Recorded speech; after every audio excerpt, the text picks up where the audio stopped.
Social media ఉపయోగించే వాళ్ళందరూ కూడా చాలా జాగ్రత్తగా ఉండాలని మళ్ళీ ఒకసారి నేను చెప్తున్నాను. ఎందుకంటే 10th June 2025 నుంచి మన కాల్స్ కానీ సోషల్ మీడియాలో పెట్టిన పోస్టులు కానీ ప్రతిదీ పర్యవేక్షించబడుతుంది. ఏ పోస్ట్ అయితే ప్రభుత్వానికి కానీ ప్రధానమంత్రికి వ్యతిరేకంగా ఉంటుందో ఆ పోస్ట్ ద్వారా మనము జైలుకు వెళ్ళే అవకాశాలు కూడా ఉన్నాయి. చాలా జాగ్రత్తగా మీరు లిమిటెడ్గా యూజ్ చేసి సోషల్ మీడియా యూజ్ చేయండి. ఓకేనా. మొట్టమొదటిగా వాట్సాప్లో మనం చూస్తుంటాం కదా, సింగిల్ గీత ఉంటే అది ఎవరు చూడలేదు అని అర్థం, 2 గీతలు ఉంటే వాళ్ళు చూశారు అని అర్థం, అక్కడ చేరిందని అర్థం. 2 గీతలు కూడా బ్లూగా మారి ఉంటే ఆ సందేశం వాళ్ళు చదివారు చూశారు అని అర్థం.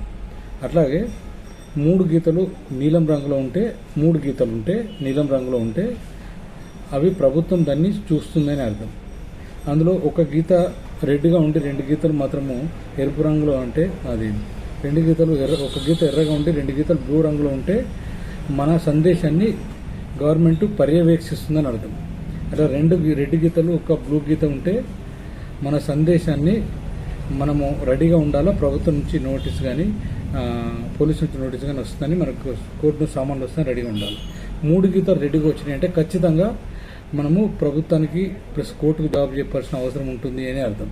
కాబట్టి ప్రతిదీ కూడా మీరు సందేశాన్ని ఇచ్చేటప్పుడు, మీరు వీడియో చేసేటప్పుడు, వీడియోలు పోస్ట్ చేసేటప్పుడు ఖచ్చితంగా ప్రభుత్వానికి కానీ ప్రధానమంత్రికి కానీ ఎటువంటి హానికరమైనవి చేయకుండా చాలా మహోన్నతంగా ఆలోచించి దేశానికి ఉపయోగపడే విధంగా మీరు వీడియోలు చేసి చేయండి. లేకపోతే ప్రభుత్వం నుంచి మనము చాలా ప్రాబ్లమ్స్ ఫేస్ చేసే అవకాశం ఉంది.